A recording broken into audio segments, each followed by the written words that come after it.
সুপ্রিয় বন্ধুগণ, আসসালামু আলাইকুম। দূরে কাছে দেশে অথবা দেশে বাইরে থেকে বন্ধুরা ঠিক এই মুহূর্তে যেখান থেকে বাস্তব জীবনের গল্প শোনার জন্য আমার সাথে জয়েন করেছেন আমি আপন।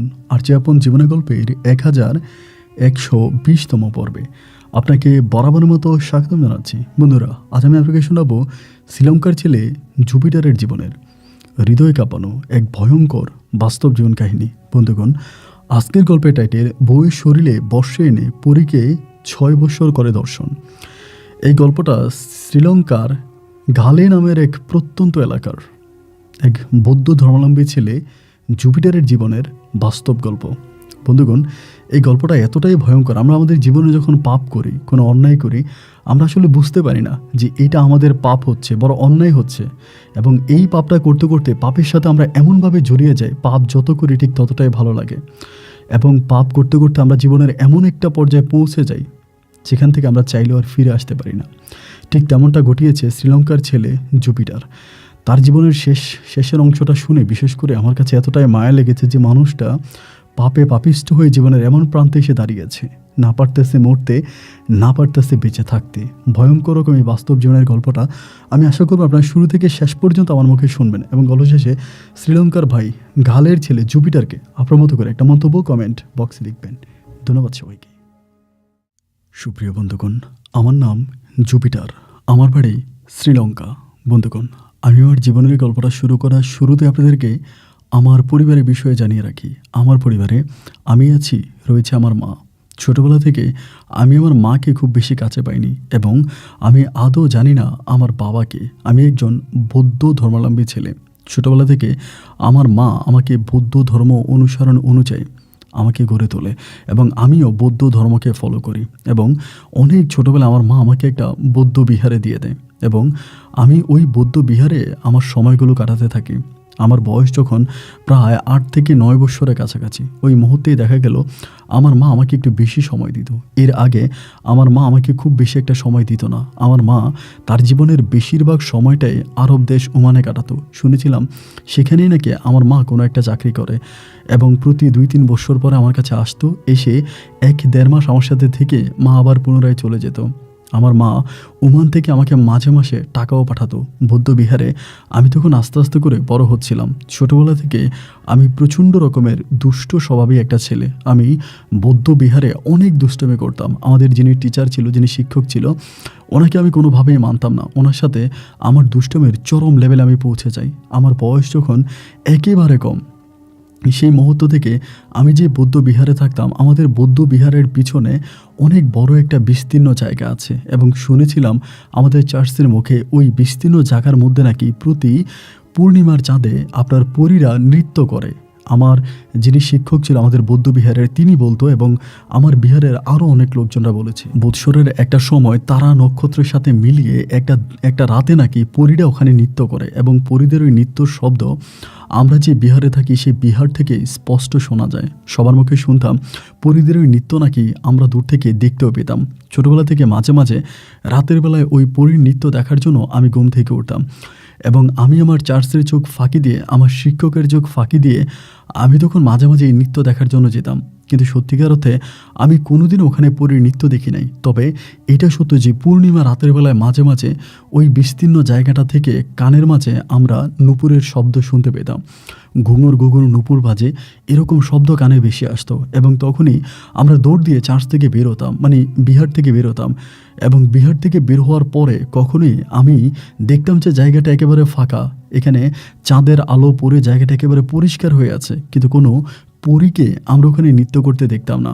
এরকম করে এই গল্পমুখর দিনগুলো কাটতে কাটতে আমি ছোটোবেলা থেকে আস্তে আস্তে করে বড় হচ্ছি। একটা পর্যায়ে আমার বয়স যখন প্রায় 13 থেকে 14 বছরের কাছাকাছি, ওই মুহূর্তটাতে ওখানে নৃত্য করা পরী দেখার জন্য আমার ভিতরে অনেক আগ্রহ জাগে। আমি আসলে ছোটোবেলা থেকেই পরীর প্রতি অনেক আকৃষ্ট ছিলাম, পরীর গল্প শুনতে এবং পরী কথাটা শুনলে না আমার কাছে ভালো লাগতো। কারণ আমি আমার শিক্ষকের মুখে, আমার মায়ের মুখে রূপকথার ওই গল্পে পড়েছিলাম যে পরী নাকি দেখতে অনেক সুন্দর হয়। পরী আমাদের মানুষ জাতির মতোই মেয়েদের মতো দেখতে, বাট কিন্তু তারা মেয়েদের চেয়েও আরও অনেক বেশি সুন্দর হয়। পরীর প্রতি আমার এক ধরনের দুর্বলতা কাজ করতে শুরু করে। আমার অনেক স্বপ্ন, আমি দুনিয়ন ভরে একদিন পরীকে দেখব এবং সেই পরীকে বিয়ে করে আমি মানুষ হয়ে পরীর সাথে সংসার করব। শ্রীলঙ্কার গালের এক প্রত্যন্ত এলাকার ওই বিহারের মধ্যে বসে বসে আমি তখন এই স্বপ্নগুলো দেখতে থাকি। আমার ভিতরে বারবার একটা জিনিসে মনে হতো, যদি আমি একটা পরীকে বিয়ে করতে পারি তবেই হয়তো আমার জীবনের পূর্ণতা ফিরে আসবে। এইভাবে সময়গুলো কাটতে কাটতে আমি সেদিন খুব পরিকল্পিতভাবে অপেক্ষা করতেছিলাম যে কবে সেই সময়টা আসবে, যে সময়তে ওখানে পরীরা নৃত্য করবে এবং নূপুরের শব্দ শুনে আমি সেখানে যাব এবং সেই মুহূর্তে আমি পরীর নাচ দেখব। অনেক কষ্ট করে আমাদের যিনি শিক্ষক ছিল তার মুখে শুনতে পারে আকাশের এক তারার কথা। আকাশ ক্লিয়ার থাকলে যদি চন্দ্রিমা রাত হয় তাহলে সে রাতে একটা তারা আমরা দেখতে পাবো, যে তারাটা দেখলে পরে ওই রাতের বেলায় নাকি, মানে যেই রাতে ওই তারাটা দেখা যাবে নিশ্চিতভাবে বলা যায় যে সেই রাতেই আমাদের বিহারের পিছনে যে জায়গাটা আছে ওখানের মধ্যে পরীরা নৃত্য করবে। আমি তখন একটা ডেট ফিক্সড করলাম, মানে একটা দিনের কথা আমার ওই শিক্ষকের মুখে জানতে পারলাম এবং জানতে পারার পরে সেই দিনে আমি তখন তারার জন্য অপেক্ষা করতেছিলাম যে আকাশে এই তারাটা কখন উঠবে এবং তারা ওঠার পরে ওখানে নৃত্য দেখার জন্য আমি যাব। এবং আমি ঠিকই দেখলাম উনি আমাকে যেখানটাতে বললো ঠিক সেখানটাতে আকাশের ওই অংশে আমি ঠিক বড় আকারের ওই তারাটা দেখতে পেলাম এবং তারাটা দেখার পরে আমি বুঝতে পারলাম যে আজই পরীরা ওখানে নৃত্য করবে। আর পরীর ওই নৃত্য দেখার জন্য আমি অনেকভাবে আকৃষ্ট হয়ে উঠি। একটা পর্যায়ে আমি আমার বৌদ্ধ বিহার থেকে রাতের ওই অন্ধকারে, দ্যাট মিনস আপনার চাঁদের আলোতে আমি তখন বিহার থেকে বেরিয়ে পড়ি এবং বিহারের বাইরে গিয়ে যেখানটাতে ওরা নৃত্য করতো এখানের পাশে একটা ছোট্ট ঝোপঝাড় আছে, আমি ওই ঝোপঝাড়ের মধ্যে গিয়ে বসে থাকি। আমার চিন্তা ভাবনা হচ্ছে বিহার থেকে তো জায়গাটা অনেক দূরে, হয়তো এখান থেকে ক্লিয়ার দেখা যায় না রাতের কারণে, কিন্তু আমি এখন যেখানে দাঁড়িয়েছি ওখান থেকে আমি স্পষ্ট পরীর নাচ দেখতে পাবো। ওখান থেকে পরীর নাচ আমি ক্লিয়ার দেখতে পারবো, যার জন্য ওই জঙ্গলের ভিতরে গিয়ে আমি পরীর নৃত্য দেখার জন্য অপেক্ষা করতেছিলাম। সময়ের আস্তে আস্তে করে কাটতেছে, আকাশে বড় আকারের একটা চাঁদ ঝুলে আছে, চাঁদের আলোতে পুরো পৃথিবীটা আলোকিত হয়ে আছে। আমি অপেক্ষা করতেছিলাম যে কবে ঈশ্বর আমাকে এমন পরীর নৃত্য দেখাবে। পরীর নৃত্য দেখার জন্য আমি তখন সময় পাস করতেছিলাম। একটা পর্যায়ে হঠাৎ করে আমার কাছে মনে হলো আসমান থেকে খুব বড় আকারের কিছু একটা জমিনে পড়লো এবং মাটিতে পড়া মাত্রই মাটিটা কেঁপে উঠল এবং ভয়ঙ্কর আকৃতির, আমি শুধুমাত্র আমার যতটুকু মনে হলো যে আমি একটা লাল কাপড় পরিহিত একটা মানুষকে দেখতে পেলাম, একটা মহিলাকে দেখতে পেলাম যার পাগুলো মাটিতে, কিন্তু মাথা দেখা যাচ্ছে না, মাথা সম্ভবত আসমানের সাথে লেগে আছে। এই মহিলাটা মানে মাটিতে পা রাখার সাথে সাথে মনে হয় যেন পুরো জমিনটা কেঁপে উঠলো এবং ওই জায়গার ভিতরে আমি তখন ভয়ে ওইখানে মানে যেখানে ছিলাম ওখানে অজ্ঞান হয়ে পড়ি। এবং আমার যখন জ্ঞান ফিরে তখন আমি দেখি যে সকাল হয়ে গেছে, সূর্যের আলো এসে আমার চোখে পড়তেছে এবং জ্ঞান ফিরার পরে আমি তখন চলে আসলাম আমার ওই বৌদ্ধবিহারে। এবং বৌদ্ধবিহারে আসার পরে যিনি আমার শিক্ষক ছিল তিনি আমাকে জিজ্ঞেস করলো যে আমি কোথায় গিয়েছিলাম। তো কোথায় গিয়েছিলাম আমাকে জিজ্ঞেস করলো, বাট আমি আমার কাছে সত্য কথা বলি না বলার পরে তিনি আমাকে প্রচণ্ড রকমের মারে এবং মারার পরে আমাকে নীরব একটা জায়গায় নিয়ে জিজ্ঞেস করে, জুপিটার বলো তুমি কোথায় গিয়েছিলে, যদি তুমি আমাকে এটা বলো তাহলে আমি তোমাকে মারবো না, আর যদি না বলো আমি তোমাকে অনেক মারবো। মায়ের ভয়ে আমি তখন আমার শিক্ষকের কাছে স্বীকার করলাম যে আমি ওখানে পরীর নৃত্য দেখার জন্য গিয়েছিলাম। এবং সেদিন শিক্ষক আমাকে বুকে জড়িয়ে ধরে অনেকক্ষণ ধরে বোঝালো, আমাকে বললো, জুপিটার খবরদার কখনো কোনো দিন জিন কিংবা পরীর সাথে সম্পর্ক তৈরি করতে যাবা না, কারণ জিন আর পরী কখনো মানুষের ভালো চায় না। জিন এবং পরীর জগৎ আলাদা, আমাদের জগৎ আলাদা, আমাদের সাথে এদের কোনো সম্পর্ক নেই। সুতরাং ওদের সাথে কোনো সম্পর্ক তৈরি করলে কোনো মানুষ জাতির জন্য এইটা ভালো কিছু বয়ে আনে না। জুপিটার, আমি তোমাকে সাবধান করে দিচ্ছি, তুমি কখনোই আর ওই পরীর নৃত্য দেখার জন্য বা পরীর নৃত্যের ওই শব্দ শোনার জন্য তুমি ওখানে যাবা না। এবং সেখানে যে পরীগুলো থাকে তারা ভয়ঙ্কর আকৃতির, মানে খারাপ আকৃতির পরী হয়, এরা তোমার অনেক ক্ষতি করবে, তুমি যেও না।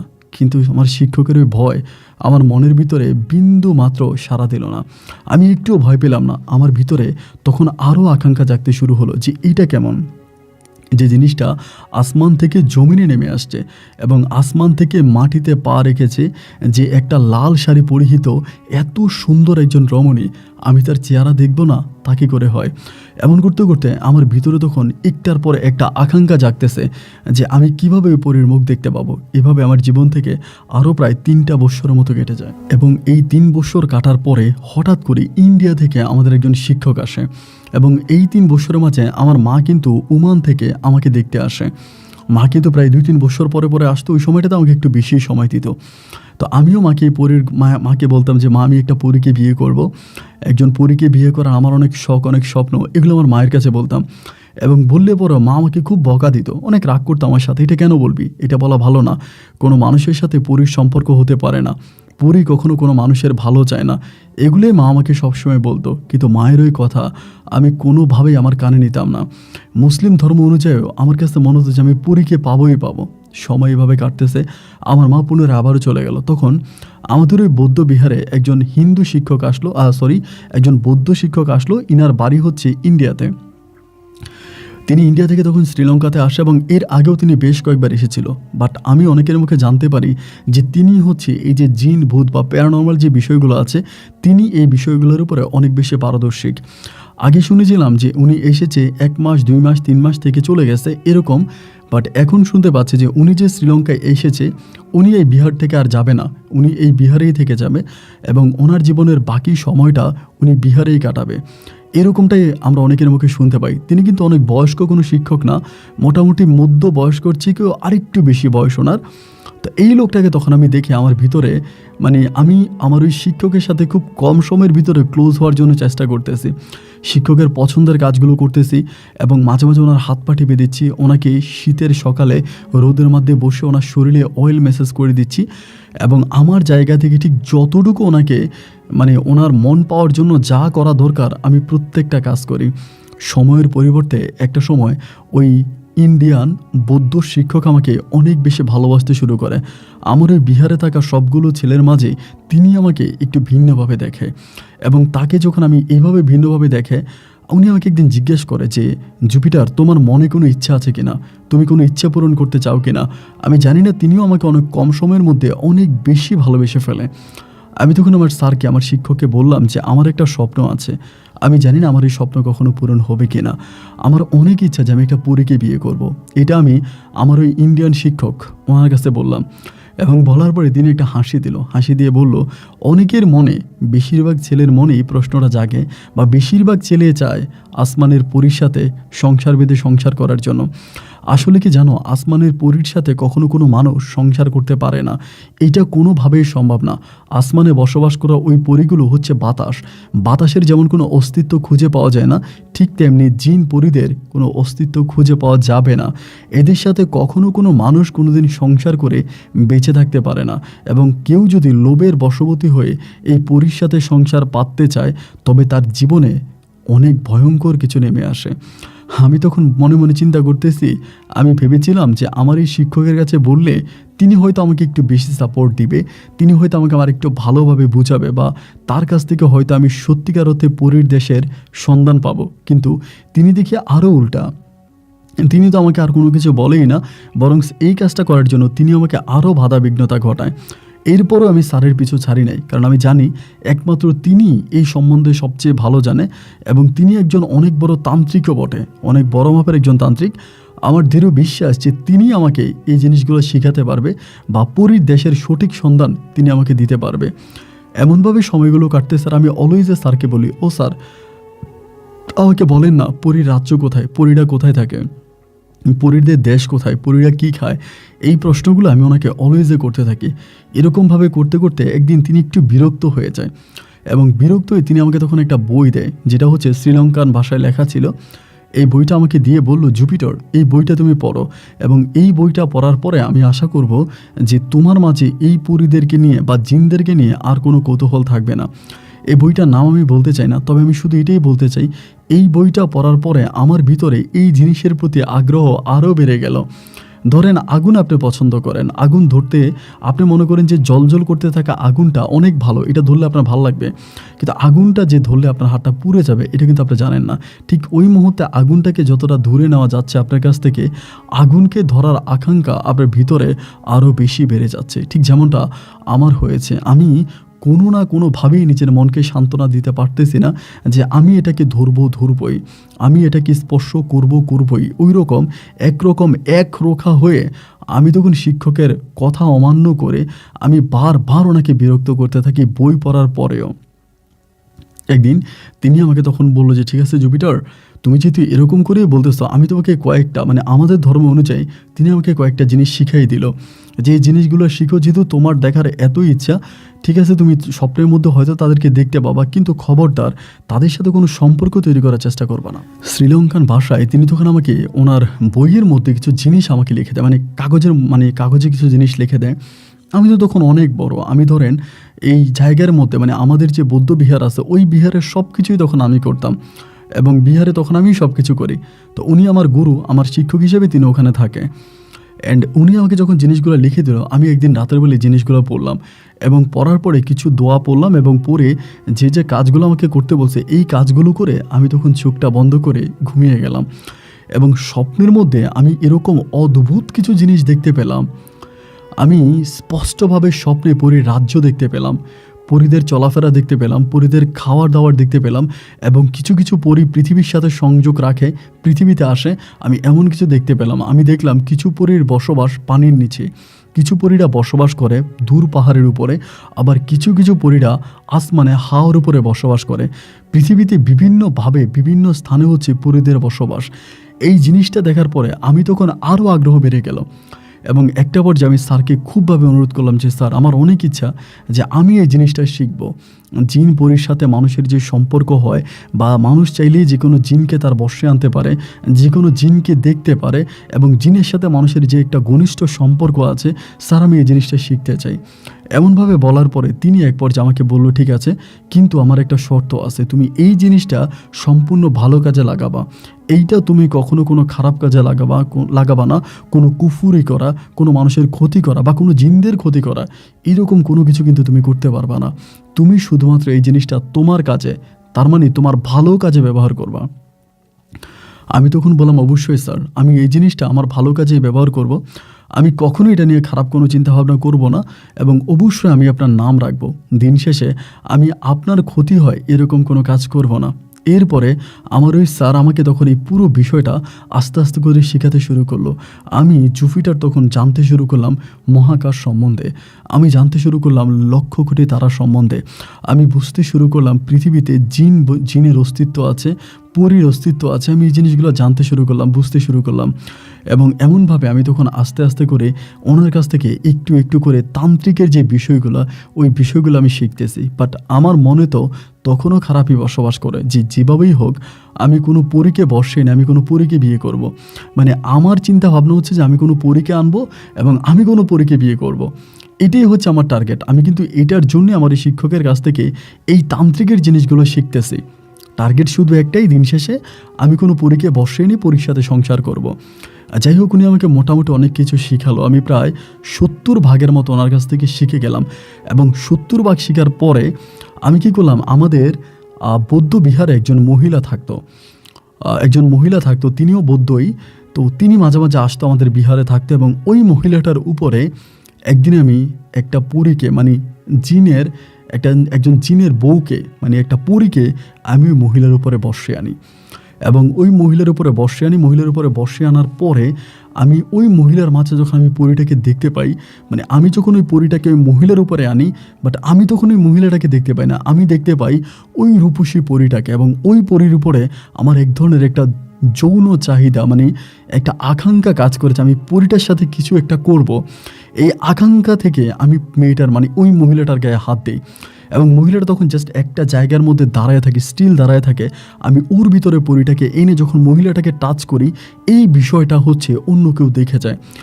আমাদের যারা বৌদ্ধ বিহার আছে তারা কেউ না কেউ বিষয়টা দেখে, এবং দেখার পর আমাদের ওখানে যারা ছিল, সিনিয়র যারা ছিল, তাদের কাছে বিচার দেয় যে জুপিটার এরকম একটা কাজ করেছে।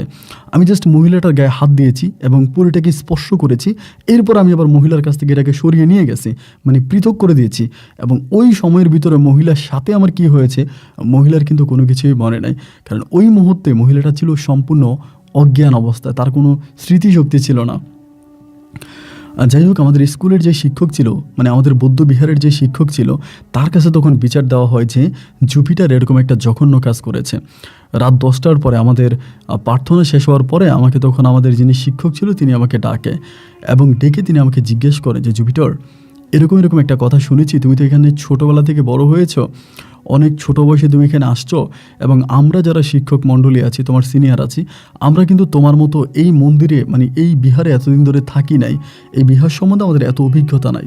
তুমি দীর্ঘ বছর ধরে এই বিহারে আছো এবং বিহার সম্বন্ধে তোমার অনেক ভালো অভিজ্ঞতা আছে। জুপিটার, এই বিহারে কাজ করা একজন বৌদ্ধ মহিলার সাথে তুমি এটা করেছো, এটা কি সত্যি? আমি তখন বললাম যে না স্যার, আমি এই ধরনের কোনো কিছুই করি নাই। অ্যারিমেজ আমার যিনি হিন্দু শিক্ষক আছে, তিনি বিষয়টা কিছুটা আন্দাজ করতে পেরেছে, এবং আন্দাজ করতে পেরে তিনি আমাকে আলাদাভাবে ডাক দিয়ে জিজ্ঞাসা করেছে, জুপিটার, আমি তোমাকে অনেক আদর করি, আমি জানি সেদিন কি হয়েছে, তুমি না বললো আমি কিন্তু বলতে পারবো। তো যেহেতু তিনি আমার শিক্ষক, তিনি আমাকে এগুলো শিখিয়েছে, সেখানে আমি তখন বললাম যে হ্যাঁ স্যার, আমি এইভাবে একটা জিনিস জাস্ট ওনাকে দিয়ে টেস্ট করেছি যে এটা করা যায় কি না। তিনি আমাকে তখন বলল, আমি যে তোমাকে যখন জিনিসগুলো শিখাই, আমি তোমাকে বারবার বলেছি যে তুমি কখনোই কোনো মানুষের উপর এটাকে আনবা না, বা এটা দ্বারা কোনো মানুষের ক্ষতি করবা না, কিন্তু তুমি ওই মহিলার উপরে জিনিসটাকে এনেছো এবং আনার পরে এটাকে তুমি খারাপভাবে ব্যবহার করার চেষ্টা করেছো, যেটা আমার কাছে প্রচণ্ড রকমের নোংরামি মনে হয়েছে। এবং তিনি আমাকে তখন বলে যে আমার কাছে মনে হয় যে তুমি আমার বিহারে থাকার আর কোনো যোগ্যতা রাখো না। যে বিহারে আমি ছোটোবেলা থেকে বড় হয়েছি, যেই বিহারের প্রতিটা ইটের সাথে, প্রতিটা দেওয়ালের সাথে, প্রতিটা ফিলারের সাথে আমার নারীর সম্পর্ক, আমার আত্মার সম্পর্ক, সেই বিহার থেকে তখন আমার ওই ইন্ডিয়ান শিক্ষক আমাকে বের করে দেয়। এবং বের করে দেওয়ার পরে আমার তখন যাওয়ার তেমন কোনো জায়গা ছিল না, বাট আমার মায়ের দূর সম্পর্কের এক খালাতো বোনের বাড়িতে আমি তখন গিয়ে আশ্রয় নিই। মানে আপাতত ওনাদের বাড়িতে যাই, এবং ওনাদের বাড়িতে যাওয়ার পরেও আমি একইভাবে এই প্যারানর্মাল জিনিসগুলোর উপরে রিসার্চ করতে থাকি, এগুলোর মাঝে আমি কাজ করতে থাকি। এবং তারা, আমার যে খালাম্মা ছিল, আমি আমার মানে ধর্ম অনুযায়ী বলি, মানে আমি আমার মতো করেই বলি, আমার যে খালা ছিল, তিনি মাঝে মাঝে দেখতো যে আমি অলৌকিক কোনো ঘটনা ঘটাই এবং বাসার মধ্যে অলৌকিক কিছু করি, মানে যেটা প্যারানর্মাল টাইপের এরকম অনেক ঘটনা আমি বাসার মধ্যে ঘটাচ্ছি। এই জিনিসগুলো তিনি দেখতে পেল, এবং দেখতে পেয়ে একটা পর্যায়ে তিনিও প্রচণ্ড ভয় পেয়ে গেল। তার ছেলেমেয়েরা এই বাসায় থাকতো, তারাও তখন ভয় পাইলো যে আমি এই ধরনের কাজগুলো করি। একটা পর্যায়ে আমার মায়ের কাছে তখন বিচার দেওয়া হলো, এবং বিচার দেওয়ার পরে আমার মা তখন করলো কি, আমার খালা তখন করলো কি, আমাকে পাসপোর্ট করালো, মানে শ্রীলঙ্কান পাসপোর্ট করালো। এই মুহূর্তে কিন্তু আমার পাসপোর্ট ছিল না। তা আমি বললাম, আমি পাসপোর্ট কেন করবো, আমার তো পাসপোর্টের প্রয়োজন নাই। এরপরও জোর করে পাসপোর্ট করিয়েছে, এবং সেই পাসপোর্টের কপি নিয়ে গেছে আমার মা। অ্যান্ড কিছুদিন পরে আমার মা তখন শ্রীলঙ্কাতে আসে। এসে মা আমাকে হঠাৎ করে বলে যে তিনি আমাকে ওমানে নিয়ে যাবে। আমি তখন বললাম যে না, আমি যাব না, আরব দেশ আমার ভালো লাগে না, আমি ওই দেশে যেতে চাই না, আমি যেখানে আছি আমি এখানে থাকবো, এবং যদি কোনোভাবে আমাকে দেশের বাইরে যেতেই হয় আমি একমাত্র ইতালি যাব, ইতালি ছাড়া আদার্স কোনো দেশে আমি যাব না। আমি ডিরেক্টলি আমার মাকে বললাম। কিন্তু আমার মায়ের কথা হচ্ছে যে মা আমাকে ওমানে নিয়ে যাবে, আমাকে মা বাংলাদেশে রাখবে, আমাকে মা শ্রীলঙ্কাতে রাখবে না, এবং শ্রীলঙ্কাতে রাখলে আমি অনেক খারাপ কিছু করে ফেলতেছি। এবং আমাদের গালে যে এলাকাটা আছে, এই এলাকাটা একটু পাহাড়ি এলাকা, মানে একটু পাহাড়ি এলাকা, এবং এই জায়গাটা আসলে শ্রীলঙ্কার মধ্যে মোটামুটি সবচেয়ে সুন্দর একটা জায়গা। অ্যান্ড ওই মুহূর্তে আমার মা এই জন্য আমাকে ওখানে রাখবে না, ওখান থেকে মা আমাকে নিয়ে যাবে, কারণ আমি এই জায়গার ভিতরে উপাসনার কাজগুলো করি। এক পর্যায়ে মা তখন আমাকে জোর জবরদস্তি করে আমার ভিসা লাগায়, এবং লাগানোর পরে মা তখন আমাকে শ্রীলঙ্কাতে নিয়ে যায়। এবং শ্রীলঙ্কাতে নিয়ে যাওয়ার পরে মা যে কারখানায় কাজ করতো, কারখানা মানে একটা শপিং মানে সুপার মার্কেট, এই সুপার মার্কেটে তখন আমাকে চাকরি দেওয়া হয়, এবং চাকরিটা ছিল খুবই নগণ্য, একটা ক্লিনারের চাকরি। 2-1 দিন কাজ করার পরেই আমি তখন মাকে ডিরেক্টলি বলে দিলাম যে মা, আমি আর এখানে কাজ করব না, আমার এখানে কাজ করতে ভালো লাগে না, আমি এইটা কেন করব, আমি তো এই কাজ করার জন্য বড় হই নাই। তো আমি তখনও যে বৌদ্ধ ধর্মের যে রীতিনীতিগুলো আছে এগুলো আমি মানতাম, এবং ওই ধরনের পোশাক আশাক পরে আমি বেশিরভাগ সময় থাকতাম। তো আমার মা আমাকে বললো যে সমস্যা নাই, এটা কর, তুই আস্তে আস্তে এটা থেকে প্রমোশন পাবি, এটা থেকে আস্তে আস্তে তুই উপরের দিকে উঠবি।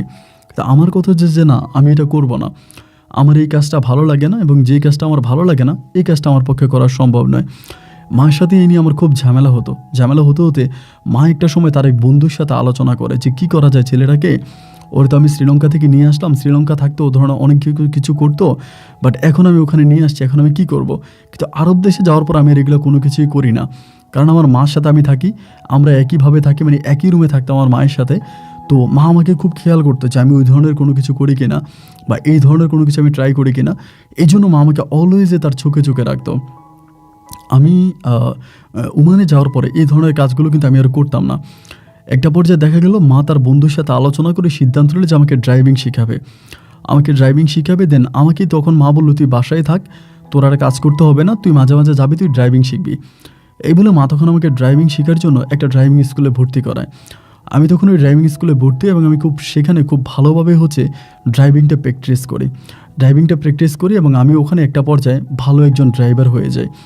বেশ কয়েক মাস পরে আমি লাইসেন্স পাই এবং লাইসেন্স পাওয়ার পর আমার মায়ের নিজেরই গাড়ি আছে। তো আমার গাড়িটা তখন আমি এদিকে ওইদিকে ড্রাইভ করতাম, এন্ড এইভাবে আমার সময়গুলো কাটতো। অ্যান্ড এমন করতে করতে তখন আমাকে আমার মা বিভিন্ন ধরনের ভাড়া ম্যানেজ করে দেয়। যেহেতু আমার মায়ের গাড়ি আছে, আমি সকালবেলা মাকে আমাদের সুপার মার্কেটে মায়ের সুপার মার্কেট নামাই দিয়ে আসি। এরপরে মা আমাকে কিছু বিভিন্ন ধরনের আরবিক ছেলেরা আছে, মেয়েরা আছে, ওদেরকে স্কুলে পাঠিয়ে স্কুলে নামাই দেওয়া এবং স্কুল থেকে নিয়ে আসা। এইভাবে মা আমাকে তখন একটা চাকরি দেয়। তো এইভাবে আমি তখন 4-5 মাসের মতো চাকরি করি। বিভিন্ন আপনার অ্যারাবিক ফ্যামিলির সন্তানদেরকে স্কুলে নিয়ে যায় মায়ের গাড়ি করে, আবার স্কুল থেকে নিয়ে আসি। এরকমভাবে কয়েক মাস করার পরে হঠাৎ করে আমার আম্মা তখন একটা ইন্ডিয়ান মেয়ের ওরকম একটা পাইলো যে ইন্ডিয়ান বাংলাদেশি আর কি। মেয়ের মা হচ্ছে বাংলাদেশি এবং মেয়ের বাবা হচ্ছে ইন্ডিয়ান। তাদের বিয়ে হয় এবং বিয়ে হওয়ার পরে এই মেয়েটা বাংলাদেশি স্কুলে পড়াশোনা করতো। ওমানের মধ্যে একটা জায়গা আছে, ওখানে বাংলাদেশি স্কুল আছে, ওই বাংলাদেশি স্কুলে মেয়েটা তখন পড়তো। তো ওই মেয়েটাকে আমি তখন নিয়ে যেতাম আনতাম। তো ওই জায়গাটার মধ্যে যাওয়ার পরে শ্রীলঙ্কান, বাংলাদেশ বা ইন্ডিয়া, এদের পোশাক আশাক, এদের কালচার, এদের চলাফেরা, এদের কথাবার্তা কিন্তু অনেকটাই যেন একরকম। তো ওখানে যাওয়ার পরে আমি কেন জানি আমার নিজের মাটির টানটা খুঁজে পাচ্ছিলাম। আমার কাছে মনে হয় বাংলাদেশ স্কুলে যাওয়ার পরে বা ইন্ডিয়ান স্কুলে যাওয়ার পরে আমি যেন আমার সেই পুরনো স্মৃতিগুলোকে মেমোরাইজ করতে শুরু করি। আমার অতীতগুলো আমার খুব বেশি মনে পড়ে যায়। তো ইন্ডিয়ান মেয়েটাকে নিয়ে যাইতাম, ওইখানে বাংলাদেশ স্কুলে পড়তো, তাকে নিতাম আনতাম। এভাবে সময়গুলো কাটতে কাটতে এই মেয়েটার সাথেই পরে মেয়েটার এক বান্ধবীর বড় বোন, নাম হচ্ছে ইপ্তি নামের একটা বাংলাদেশি মেয়েকে আমার তখন ভালো লেগে যায়। বাচ্চাটা নিতাম বাংলাদেশি স্কুলে, আবার নিয়ে আসতাম। তো ওই মেয়েটাও ইপ্তি মেয়েটাও তার ছোটো বোনকে নিয়ে আসতো। তো আমরা যখন বাচ্চাকে স্কুলে নামাই দিতাম এবং নামাই দেওয়ার পর অনেকটা সময় ওখানে বসে থাকা লাগতো, এবং ওই বসে থাকার সময়টাই আমরা তখন এই মেয়েটার সাথে ইপ্তি নামের যে বাঙালি মেয়েটা আছে, এই মেয়েটার সাথে আমি তখন টুকিটাকি কথা বলতাম। তো আমি কিন্তু ইংলিশ খুব ভালো পারতাম। আমি যেহেতু বৌদ্ধ বিহারে ছিলাম, ওখানে আমাদের ইংলিশ চর্চাটা হতো, তো ইংলিশ পারতাম এবং অ্যারাবিকটা আমি ওভাবে পারতাম না। তো ওই মেয়েটার সাথে আমি তখন আস্তে আস্তে করে ইংলিশে একটু একটু করে কথা বলি। অ্যান্ড বাংলাদেশি মেয়ে ছিল, সেও ইংলিশে পারতো। সে অনেক বছর ধরে আপনার এই আরব গালফে আছে, মেয়ের ফ্যামিলি আছে, মেয়ের বাবা ওখানে বিজনেস করে, ওই শ্রীলঙ্কা বাংলাদেশের লোক ওমানে বিজনেস করে। এবং মেয়েটা তখন আমার সাথে খুব একদম খুব ক্লোজলি আমার সাথে কথা বলে, এবং কথা বলতে বলতে মেয়েটার সাথে আমার একটা ভালো সম্পর্ক তৈরি হয়, অ্যাজ এ ফ্রেন্ডলি একটা সম্পর্ক তৈরি হয়। এরপরে মেয়ের ফোন নাম্বারটা আমি নিয়েছে। তো ফোন নাম্বারটা নিয়ে যাওয়ার পরে মাঝে মাঝে মেয়েটার সাথে কথা বলি। মেয়ের বাবা ছিল কন্ট্রাক্টর, কন্ট্রাক্টর বলতে ধরেন বিভিন্ন ধরনের কন্ট্রাক্টে কাজ নিত, রাস্তার কাজ, বিল্ডিংয়ের কাজ এবং বিভিন্ন ধরনের কন্ট্রাক্টে কাজ নিয়ে এই লোক দিয়ে তখন উনি কাজগুলো করাতো। এই ধরনের একজন ব্যবসায়িক ছিল আর কি। এভাবে দীর্ঘদিন মেয়েটার সাথে ফোনে কথা বলি এবং কথা বলতে বলতে একটা পর্যায়ে এই মেয়েটার প্রতি আমার একটা ভালো লাগা কাজ করতে শুরু করে। এবং আমি জানি আমি বৌদ্ধ এবং এই মেয়েটা হচ্ছে মুসলিম। আমাদের দুজনের মাঝে সম্পর্কের একটা বড় প্রাচীর আছে, যার জন্য হয়তো আমরা দুজনে একসাথে হতে পারবো না, কিন্তু আমরা দুজনকে অসম্ভব রকম ভালোবাসি। ছুটির দিনগুলোতে আমরা ওমানের সুন্দর সুন্দর প্লেসগুলোতে ঘুরতে যাই, এখানে সেখানে যাই, অনেক রোমান্স করি, অনেক আনন্দ ফুর্তি করি, অনেক প্রেম প্রীতি, অনেক ভালোবাসা তখন মনের মাঝে মেয়েটাকে নিয়ে জাগতে থাকে। এইভাবে দীর্ঘ প্রায় 1.5 বছরের মতো আমি এই মেয়েটার সাথে সম্পর্কে জড়িয়ে থাকি। এবং এই মেয়েটা আমার অতীত সম্বন্ধে সব কিছুই জানতো, যে আমি একটা বৌদ্ধ বিহারে বড় হয়েছি এবং বিহারেই আমি বড় হই। এবং একটা পর্যায়ে আমার মা আমাকে শ্রীলঙ্কা থেকে ওমানে নিয়ে আসে, এবং আসার পরে আমার মা শ্রীলঙ্কান এবং তিনি অমুক একটা জায়গায় কাজ করে। এই সব কিছুই কিন্তু আমার তিনি কিন্তু এই মেয়েটা জানতে পারছে, বাঙালি মেয়েটা জানতে পারে। তো জানতে পারার পরে সে আমাকে প্রচণ্ড রকমের ভালোবাসতো, অনেক ভালোবাসতো। এবং তার মুখে আমি বাংলাদেশের অনেক গল্প শুনতাম, বাংলাদেশ দেখতে এরকম, বাংলাদেশের সুন্দর জায়গা, কক্সবাজারের কথা আমাকে বলতো, সুন্দরবনের কথা বলতো। তো আমার ভিতরে বাংলাদেশ নিয়ে একটা কৌতূহল জেগেছে, যে বাংলাদেশ আসলেই কীরকম। আমি ইউটিউবে সার্চ করে বাংলাদেশ দেখতাম, বাংলাদেশি মানুষ দেখতাম, বাংলাদেশি কালচার দেখতাম, আমার কাছে ভালো লাগে। অ্যান্ড একটা সময় মেয়েটাই আমাকে অফার করলো যে আমরা তো সবাই বাংলাদেশে যাব, অ্যান্ড আমরা কয়েক মাস ধরে থাকবো, আমরা ঘুরবো উইন্টারে, তা তুমি কি আমাদের সাথে যাবা? এটা বলার পরে আমি একটু প্রথমে বিব্রত হলাম যে ওদের সাথে যাব এবং ওরা আসলে আদৌ আমাকে নিয়ে কি করবে, একটা ভয় মনে কাজ করতো, যেহেতু আমি ভিন্ন দেশের একটা ছেলে। তো যখন মেয়েটা আমাকে এইভাবে বললো যে আমি তোমাকে আমার সাথে নিয়ে যাব এবং আমার সাথে নিয়ে গেলে পরে তুমি আমার সাথে থাকবা, আমার সাথে এটা করবা ওইটা করবা, তো অনেক রোমাঞ্চকর কথাবার্তা বলার পরে একটা পর্যায়ে আমি তখন রাজি হলাম যে ঠিক আছে, আমি তোমার সাথে যাব এবং তোমার দেশ বাংলাদেশ আমি দেখব। এই জিনিসটা তখন মনে জাগলো। আমি তখন মাকে বললাম, মা আমাকে তখন নিষেধ করলো যে না, যেতে হবে না, এবং বাংলাদেশি মানুষরা ভালো হয় না, ওমানে যারা বাংলাদেশি আছে ওদের কাজ কাম ভালো না, ওরা অনেক খারাপ কাজ করে, এভাবে হচ্ছে মা আমাকে বোঝাচ্ছিল। তা আমি বললাম যে মা, আমি যাদের সাথে যাচ্ছি তারা তো ওমানে একজন ভালো প্রোফাইলদারি, তাদের অনেক বিজনেস আছে এবং তারা অনেক নাম করা ব্যক্তি, মেয়ের বাবা, অ্যান্ড আমি ওখানে যেতে পারি। এই মেয়ের বাবা কিন্তু তার বাবার সাথে আমাকে পরিচয় করাই দিছে। তো তখন হলো কি, ওরা আমাকে ওদের সাথে বাংলাদেশে নিয়ে গেল। আমি জানি না আপনি বিশ্বাস করবেন কি না, বাংলাদেশে যাওয়ার পরে না আমার অন্তরটা ভরে গেল। আমার কাছে মনে হয় যে বাংলাদেশ আমার দৃষ্টিতে দেখা সবচেয়ে সুন্দর একটা দেশ। বাংলাদেশের মাটি, মানুষ এবং বাংলাদেশের কালচার, বাংলাদেশের সব কিছু আমাকে অনেক মুগ্ধ করেছে। আমরা প্রায় 17 দিনের মতো কক্সবাজার ছিলাম এবং কক্সবাজার সমুদ্র সৈকতে কাটানোর সময়গুলো আমার জীবনের সবচেয়ে বেস্ট সময় ছিল। আমরা বান্দরবনে ঘুরতে যাই। আমাদের অনেকটা দেখতে আমাদের শ্রীলঙ্কার মতোই ঘন পাহাড়ে ঘেরা, এবং পাহাড়ের ওই রাজ্য বান্দরবন দেখেও না আমি মুগ্ধ হয়ে যাই। আমি স্থিত পাহাড়ে ঘুরে বেড়াই। আমার সময়গুলো এতটা মধুরভাবে কাটতে থাকে যেটা আমি বলে বোঝাতে পারবো না। যেই ইপ্তির সাথে ওমানে থাকা অবস্থায় হয়তো আমার একটুখানি প্রেমের সম্পর্ক হয়, কিন্তু আমি যখন বাংলাদেশি ইপ্তির সাথে যাই সেই মুহূর্তটাতে আমি ইপ্তিকে অনেক বেশি ভালোবেসে ফেলি, এবং ইপ্তির প্রতি আমার এমন ভালোবাসা কাজ করে যে আমি ইপ্তিকে ছাড়া আর কোনো কিছুই চিন্তা করতে পারি না। আমার ধ্যানে মনে প্রাণে সব কিছু জুড়ে তখন ইপ্তি থাকে। আমি মেয়েটাকে অসম্ভব রকম ভালোবেসে ফেলি, এবং তার বাবা মা তারা খুবই ফ্রি মাইন্ড। তাদের মনেও কোনো নাই যে আমি তাদের মেয়েকে নিয়ে ঘুরতেছি বা এখানে সেখানে যাচ্ছি। তারাও এই বিষয়টা খুব ফ্রিলি নিচ্ছে, তারা কোনো কিছু মনে করতেছে না। এবং বাংলাদেশে প্রায় 2 মাসের মতো আমি থাকি, এবং 2 মাসে আমি ইপ্তিকে না যতটা ভালোবাসি, বাংলাদেশটাকে আমি ঠিক তার চেয়ে আরও অনেক বেশি ভালোবেসে ফেলি। যার জন্য 2 মাস পরে বাংলাদেশ থেকে আমি যখন চলে আসি, আমি আমার চোখের পানি ধরে রাখতে পারি নাই। আমি প্রচণ্ড রকমের কান্না করে দিই। ইপ্তি আমাকে বুঝায়, কান্না কেন করতেছো, কান্না করো না, এবং কান্না করা ভালো লক্ষণ না, তুমি কান্না করো না, অনেকভাবে ইপ্তি আমাকে বলে। বাট এরপরেও না আমি আমার চোখের পানি ধরে রাখতে পারি না। আমার মনের ভিতরে এক অন্যরকম কষ্ট কাজ করে যে আমি বাংলাদেশ ছেড়ে চলে যাচ্ছি। এরপরে আপনি বিশ্বাস করবেন, আমি ইউটিউবে বসে বসে আমি বাংলাদেশের ভিডিও দেখতে দেখতে আমি বাংলাদেশ থেকে একটা সময় আবারও পুনরায় মাস্কাট ওমানে চলে আসি। এবং আসার পরে ইপ্তির পরিবারের সাথে তখন আমার এত মধুর সম্পর্ক, আমি ইপ্তিদের বাসায় যাচ্ছি, ইপ্তিদের বাসায় আসতেছি, ও আমাদের বাসায় যাচ্ছে, এবং এমন করতে করতে আমরা দুজনেই যেহেতু প্রেমের সম্পর্কে জড়িয়ে পড়ি, মাঝে মাঝে আমরা একটু বেশি দুষ্টমি করে ফেলি। যেমন আমি ইপ্তির গায়ে হাত দেই, ইপ্তি আমার গায়ে হাত দেয়, এবং নেভার মাইন্ড আমরা অনেকগুলো কাজ করি। যদিও ওদের ফ্যামিলির সবাই জানতো আমি খ্রিস্টান ধর্মের একটা ছেলে এবং ইপ্তি হচ্ছে মুসলমান। এইটা জানার পরে ইপ্তির মা তখন এই বিষয়টা কিছুটা ডাউট করে, কিছুটা সন্দেহ করে, এবং সন্দেহ করে ইপ্তির বাবাকে তখন এই বিষয়টা একটু একটু বলে দেয় যে ছেলেটা এইভাবে আসতেছে আমাদের বাসায়, এবং ইপ্তির সাথে মনে হয় ছেলেটার একটা ভালো সম্পর্ক হয়ে গেছে। এখানে আরেকটা বিষয় আমি বলে রাখা ভালো, ইপ্তির কিন্তু এর আগে একটা বিয়ে হয়েছিল বাংলাদেশে খুবই সম্ভ্রান্ত একটা পরিবার ইপ্তির বিয়ে হয়, এবং বিয়ে হবার পরে ওই হাজব্যান্ড ভালো না থাকার কারণে ইপ্তি ওই হাজব্যান্ডকে ডিভোর্স করে দেয়, এবং ডিভোর্স করে ইপ্তি তার বাবার সাথে তার বাবা তাকে ওমানে নিয়ে আসে। এরপর থেকে সে তার ভাই বোনদের দেখাশোনা করে, ভাই বোনদের সাথে থাকে, অ্যান্ড এভাবেই তার সময়গুলো ওমানে কাটতেছে। ও কিন্তু কোনো কিছুই করে না, বাসার মধ্যেই থাকে, ওর মাকে বিভিন্ন কাজে হেল্প করে, দ্যাটস ইট।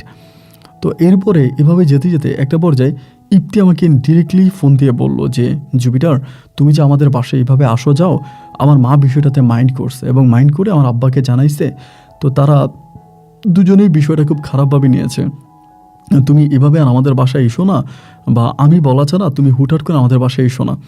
অ্যান্ড এইটা বলার পরে আমার মনে অনেক কষ্ট লেগেছে যে আসলেই সত্যিকার অর্থে একটা ফ্যামিলির সাথে যখন এত ভালো একটা সম্পর্ক হয়ে যায়, এরপরে সম্পর্কের মাঝে যদি এরকম একটা টানাপড়া দেখা দেয়, এইটা আসলে খুব বেশি কষ্টকর। তো এরপরে আমি আর ওরা আমাকে ওদের বাসায় খুব বেশি যেতে দিত না, আমিও খুব বেশি একটা যাইতাম না। কিন্তু আমার ইপ্তির সাথে সম্পর্কটা থেকে যায়। এইভাবেই ঠিক 4 মাস পরেই হঠাৎ করে ইপ্তির বাবা যে আরবি ছিল, যে অ্যারাবিক লোকটা ছিল, ওই অ্যারাবিক লোকের সাথে ইপ্তির বাবার একটা বিষয় নিয়ে খুব ঝামেলা হয়ে যায়। কোথাও উনি একটা অনেক বেশি টাকার একটা কন্ট্রাক্ট পায়, কাজের একটা কন্ট্রাক্ট। তো ওই কাজটা উনি করে, এবং সেখানে ওনার যে অ্যারাবিক ছিল, অ্যারাবিক তার কাছ থেকে অনেক বেশি টাকা মুনাফা নিয়ে যায়, এবং অনেক বেশি টাকা নেওয়ার কারণে ইপ্তির বাবার সাথে তার যে স্পন্সর ছিল ওই লোকটার প্রচণ্ড ঝামেলা হয়, এবং ঝামেলার একটা পর্যায়ে ইপ্তির বাবাকে তখন ওই লোকটা মামলা করে দেয়, এবং মামলা করে দিয়ে ইপ্তির বাবাকে জেলে পাঠিয়ে দেয়। তো জেলে পাঠিয়ে দেওয়ার পরে ওদের যে বিজনেসগুলো ছিল, ওদের যে ব্যবসাগুলো ছিল, এই সব ব্যবসাগুলো অ্যারাবিক লোকটা তখন ক্রোপ করে নিয়ে যায়। তখন তাদের অবস্থা খুব খারাপ হয়ে যায়, মানে অত্যন্ত খারাপ হয়ে যায়। এবং ওই সময় আমি তাদেরকে প্রচুর সাপোর্ট করি, আর্থিকভাবে, মানসিকভাবে। আমার মায়ের কাছে অনেক টাকা ছিল, আমার মা আমাকে প্রচুর টাকা দিত, এবং মায়ের টাকা দিয়ে আমি ইফতিকে ফুললি সাপোর্ট করি, ইফতির আব্বাকে জেল থেকে বের করি এবং তাদেরকে খুব ভালোভাবে বাংলাদেশে যাওয়ার ব্যবস্থা করে দিই। যদিও ইফতির বাবার যে ওখানে অনেক ব্যবসা ছিল, লক্ষ কোটি টাকার ব্যবসা ছিল, ওই ব্যবসার কোনো কিছুই তিনি নিতে পারেনি। একেবারে শূন্য হাতে তিনি জেল কেটে বাংলাদেশে তার সন্তানদেরকে নিয়ে চলে যায়। এবং ইফতি যখন বাংলাদেশে চলে যায়, তখন তাদের পারিবারিক অবস্থাটা আর আগের মতো ছিল না, মানে অনেকটা খারাপ হয়ে গেল, খুব বেশি খারাপ হয়ে গেল। আমি মানে ওমান থেকে তাদেরকে টাকা পাঠাতে হতো, মানে বাজার করার জন্য আমি ওমান থেকে তাদেরকে টাকা পাঠাইতাম, কারণ তাদের পারিবারিক অবস্থাটা তখন অনেক বেশি খারাপ হয়ে যায়। ওর বাবা অনেক টাকা মাইর খায়, ওর বাবাও তখন মানসিকভাবে অনেকটা ভেঙে পড়ে, আগের মতো কাজকাম করতে পারে না, অনেকটা দুর্বল হয়ে যায়। তো এই যে আমি বাংলাদেশে টাকা পাঠাই এবং আমার আম্মার কাছ থেকে টাকা নিয়ে আমার স্যালারির টাকা বাংলাদেশে পাঠাচ্ছি, অ্যান্ড এগুলো কোনো না কোনোভাবে আমার আম্মা তখন কিছুটা বিষয় ডাউট করে ফেলে, মানে আমার আম্মা সন্দেহ করে ফেলে যে আমি বাংলাদেশে টাকা পাঠাচ্ছি বা এরকমভাবে জানার পরে একদিন মা আমাকে বিষয়টা জিজ্ঞেস করে, মানে আমাকে বলে যে এইটা সত্য কিনা বা এইটা আমি করছি কিনা, এভাবে বলে যে আমি বাংলাদেশে টাকা পাঠাচ্ছি বা বাংলাদেশে কোনো মেয়ের সাথে আমার সম্পর্ক আছে, এইটা কতটুকু সত্য বা কতদূর সত্য। আমার আম্মা যখন এভাবে আমাকে মুখের উপর বলে, আমি তখন বাধ্য হয়ে আমার মায়ের কাছে স্বীকার করি যে হ্যাঁ মা, আমি বাংলাদেশি একটা মেয়ে ইফতি, ওরে আমি পছন্দ করি, অ্যান্ড মেয়েটা হচ্ছে মুসলিম ধর্মের একটা মেয়ে, অ্যান্ড মেয়েটাকে আমার ভালো লাগে, আমি তাকে বিয়ে করতে চাই। অ্যান্ড এটা বলাতে আমার আম্মা তখন খুবভাবে রেগে যায়, মানে আমার উপর অনেকটা খেপে যায় যে না, এটা তো হতে পারে না, তোমাকে কেন বাংলাদেশি মেয়েকে বিয়ে করবা, আর আমি তো তোমাকে আগেই বারবার সতর্ক করেছি যে বাংলাদেশি মানুষরা ভালো হয় না, ওরা খুবই ডেয়ারিং হয়, ওরা অনেক খারাপ হয়, সুতরাং তুমি কোনো বাংলাদেশি মেয়েকে বিয়ে করতে পারবা না। আমার মা তখন আমাকে কঠিনভাবে শাসালো এই বিষয়টা নিয়ে, যে তুমি কোনো বাংলাদেশি মেয়েকে বিয়ে করতে পারবা না এবং এটা কোনোভাবেই সম্ভব না, আমি তোমাকে কোনো বাংলাদেশি মেয়েকে বিয়ে করাবো না। তখন আমার অবস্থা ভাই এতটাই খারাপ হয়ে গেল যে আমি ওই মুহূর্তটাতে ইফতিকে ছাড়া আর কোনো কিছুই বুঝে না, মানে যতই মাকে বলি, মা আমাকে কোনো সাপোর্ট করে না, কোনো কিছু করে না। এক পর্যায়ে আমি ওমান থেকে, যেহেতু আমার আগে বাংলাদেশ অ্যাম্বাসির মাঝে একটা যাওয়া শোনা ছিল, আগে আমি বাংলাদেশে গিয়েছিলাম, ভিসা লাগানো আছে, আমি আমার মায়ের রুম থেকে গয়নাগাটি চুরি করি এবং গয়নাগাটি চুরি করে টাকা পয়সা নিয়ে আমার যে মায়ের গাড়ি ছিল, আমার মায়ের ওই গাড়ি বিক্রি করে আমি সব টাকা নিয়ে তখন বাংলাদেশ অ্যাম্বাসি থেকে ভিসা লাগাই এবং ভিসা লাগিয়ে আমি তখন বাংলাদেশে চলে যাই আমার ওই ওয়াইফের কাছে, মানে আমার ওই গার্লফ্রেন্ডের কাছে। এবং চলে যাওয়ার পরে তাদের বাড়ি ছিল হচ্ছে চট্টগ্রামে, বাংলাদেশের চট্টগ্রামে বাড়ি ছিল। অ্যান্ড আমি তখন চট্টগ্রামে শহরে যাই, শহরে একটা হোটেল রুমে আমি তখন থাকি।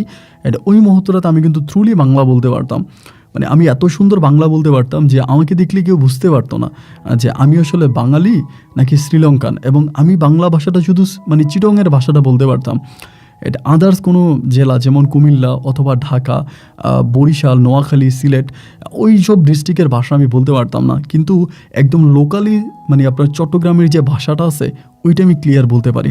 এবং এই ভাষাটা আমাকে সম্পূর্ণভাবে ইফতি শিখিয়েছে, ইফতির মুখ থেকে আমার বাংলা ভাষাটা শেখা, এজন্য চিটংয়ের ভাষাটা আমি তখন ক্লিয়ার বলতে পারি। তো চিটংয়ে যাওয়ার পরে এইভাবে আমার ইফতির সাথে তখন দেখা হয়, ইফতি আসে, এসে কান্নাকাটি করে এবং একটা পর্যায়ে ওর পরিবারে আমাকে নিয়ে যায়।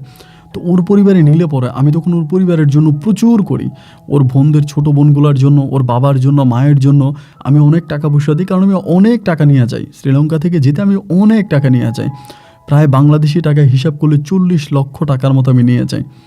আপনাদের যদি টাকার হিসাব করে তাহলে প্রায় 40 লাখ টাকা নিয়ে যাই, গয়নাগাটি সব কিছু মিলে।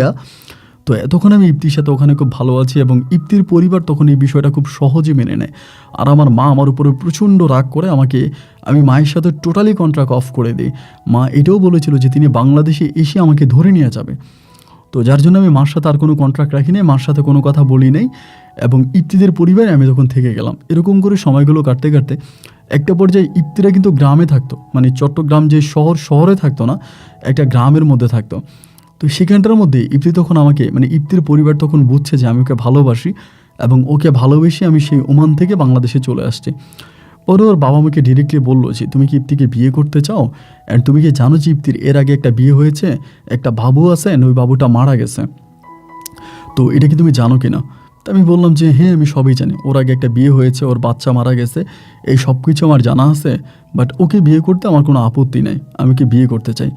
পরে তিনি আমাকে বলল, তাহলে তো ভালো, তুমি যদি ওকে বিয়ে করতে চাও তাহলে তো খুব ভালো, কিন্তু তুমি তো মানে ইয়ে হয়ে তুমি বৌদ্ধ হয়ে তো একটা মুসলিম মেয়েকে বিয়ে করতে পারবে না, তোমাকে তো তোমার ধর্ম পরিবর্তন করতে হবে। তাই আমি বললাম যে ঠিক আছে, সমস্যা নাই, আমি আমার ধর্ম পরিবর্তন করব, কারণ আমি ওকে ভালোবাসি, ওকে আমার পেতে হবে। দেন আমি তখন ওই ধর্মটা পরিবর্তন করি, মানে ধর্মটা পরিবর্তন করে আমি তখন পুনরায় তাদের ওই ধর্মটা গ্রহণ করে মুসলিম হয়ে যাই এবং কলমা পড়ি, কলমা শাহাদাত পড়ি, আমাকে কলমা পড়ায় এবং একজন হুজুরের মাধ্যমে তখন আমাকে মুসলিম বানায়। এবং মুসলিম হওয়ার পরে আমি তখন ইফতিকে ইসলাম ধর্ম অনুযায়ী, মানে ধর্ম অনুযায়ী আমাকে বিয়ে করি। অ্যান্ড বিয়ে করার পরে আমি ওর সাথে খুব ভালোভাবেই সংসার করে যাচ্ছি, থেকে যাচ্ছি। অ্যান্ড ওদের গ্রামে পড়ে থাকতাম। এইভাবে 3 মাস পরে হঠাৎ করে ওদের গ্রামের একটা মেয়ে, আপনার আমের সময় ছিল, ওই সময় গ্রীষ্মকাল ছিল, আম পাড়ার জন্য গাছে ওঠে এবং গাছে উঠলে পরে ওই গাছ থেকে মেয়েটাকে ধাক্কা দিয়ে হচ্ছে একজন মানে জিন টাইপের কিছু একটা ওকে ধাক্কা দিয়ে গাছ থেকে ফেলে দেয়। মেয়েটাকে ধাক্কা দিয়ে নাকি গাছ থেকে ফেলে দেওয়ার পরে এই মা, মানে মেয়ের মা তখন মেয়েটাকে অনেক কবিরাজের কাছে নিয়ে যায়, চট্টগ্রাম অনেক নামি দামি কবিরাজের কাছে নিয়ে যায়। অ্যান্ড কবিরাজ কী করে জিন ছাড়ায় এবং এরপরে মেয়েটাকে আবারও জিনে ধরে। তো আমার ভিতরে কিন্তু আমি মানে যুদ্ধ শেষ করেছি বা যুদ্ধ থেকে চলে আসছে, কিন্তু ট্রেনিং তো ভুলে যাই না, ট্রেনিং তো আমার জানা আছে। আমি এই কাজগুলো করি না, কিন্তু আমার তো এটা জানা আছে। একদিন আমি হঠাৎ করে মেয়েটা দেখলাম, মানে যাচ্ছে আর কি, আমরা যে বাসায় থাকি আমাদের বাসার সামনে দিয়ে মেয়েটা যাচ্ছে এবং মেয়েটার ওই যাওয়া দেখে আমি দেখলাম যে মেয়েটার পিছন পিছন ওই জিনিসটা হেঁটে যাচ্ছে। মানে আমি এটা কিন্তু খুব ভালো করে বুঝতে পারতাম যে কোনো মানুষের সাথে যখন এই জিনিসগুলো থাকতো। আমি তখন আমার ওয়াইফকে বললাম, মানে ইফতিরে বললাম যে ইফতি এই ঘটনা। পরে আমাকে বলো, এটা তুমি কিভাবে জানলা? আমি বললাম যে হ্যাঁ, মেয়েটার সাথে এই জিনিসটা আছে এবং আমি চাইলে মেয়েটাকে ভালো করে দিতে পারবো। তো আমার কাছে কিন্তু তখন কোনো টাকা পয়সা নাই, আমি কিন্তু ওই যে আমার মায়ের জমানো টাকাগুলোই খরচ করতেছি। অ্যান্ড আমি ওখানে পড়ে আছি, মানে টোটালি বেকার একটা মানুষ, কোনো কাজ করি না। অ্যান্ড আমি বললাম যে আমি চাইলে মেয়েটাকে ভালো করতে পারবো। এই মেয়েটার বাবা আবার থাকতো হচ্ছে ইউরোপের কোনো একটা দেশে। তো এটা বলার পরে আমার বউ মনে হয় মেয়ের মাকে বলে বিষয়টা, বলার পরে মাগরিবের নামাজের পরে আমি মসজিদে গিয়ে মাগরিবের নামাজ পড়ি। ওইখানকার মানুষটা আমাকে অনেক ভালোবাসতো, এটা সত্য কথা। ওইখানে যারা মানুষ ছিল তারা সবাই আমাকে অনেক ভালোবাসতো।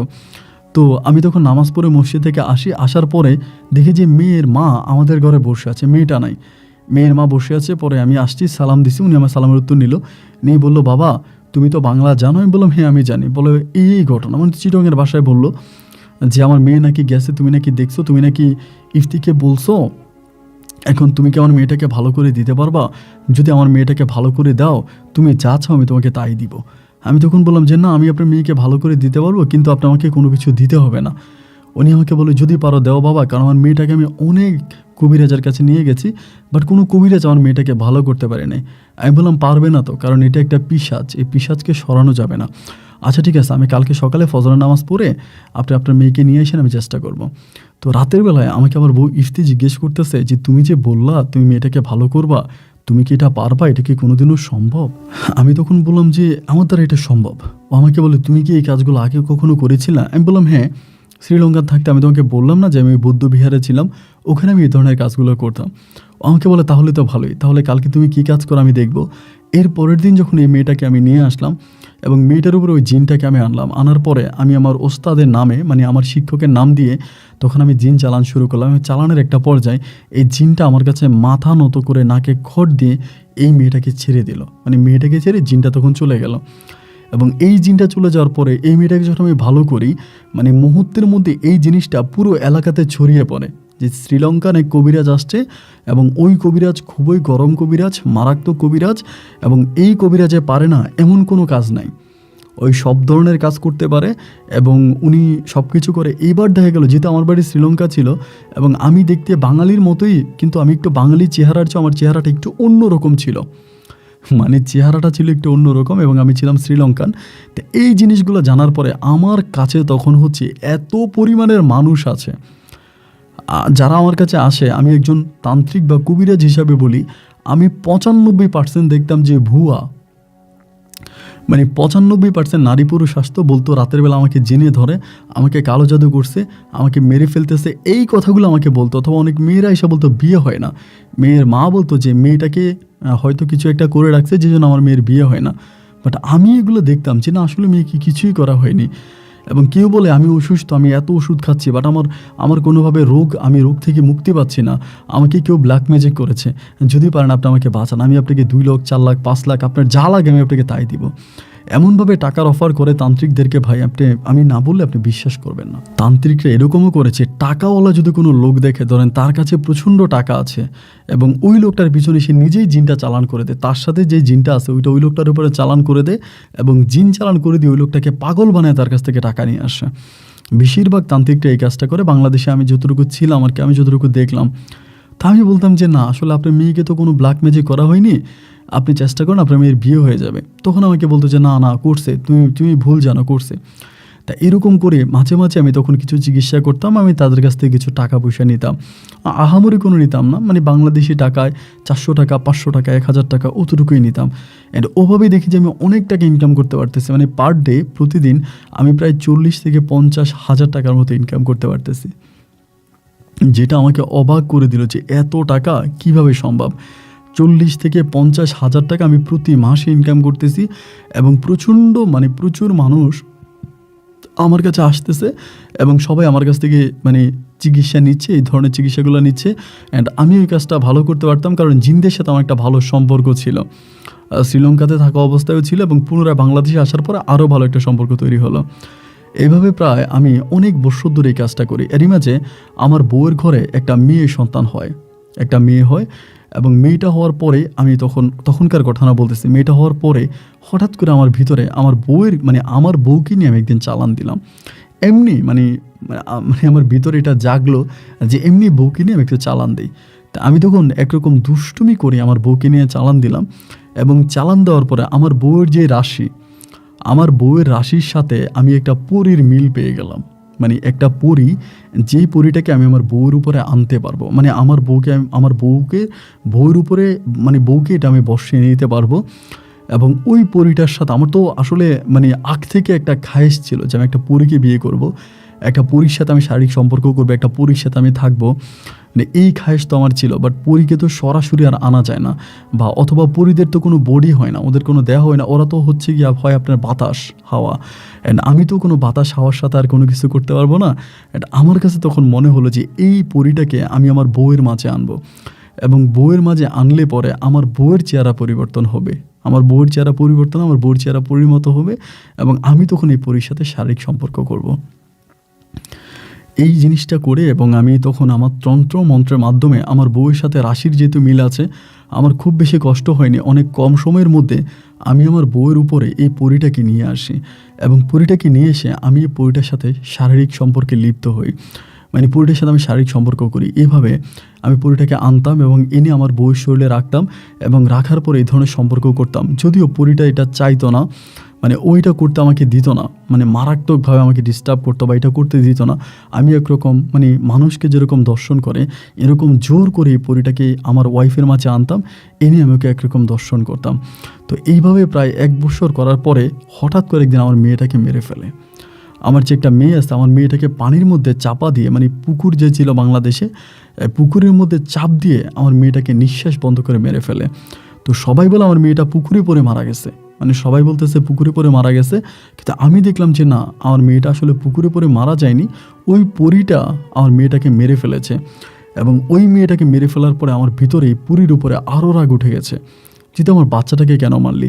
এবং এক পর্যায়ে আমি আমার বউর শরীরে এটাকে বন্দনা দিয়ে ফেলি, আমার বউর শরীরে এটাকে আমি আটকে ফেলি এবং মারাত্মকভাবে আমি ওর উপরে যৌন অত্যাচার করি এবং যেভাবে আমার ইচ্ছা খুব খারাপভাবে আমার সাথে শারীরিক সম্পর্ক করি এবং এইটা প্রচণ্ড রকমের রাগান্বিত হয়।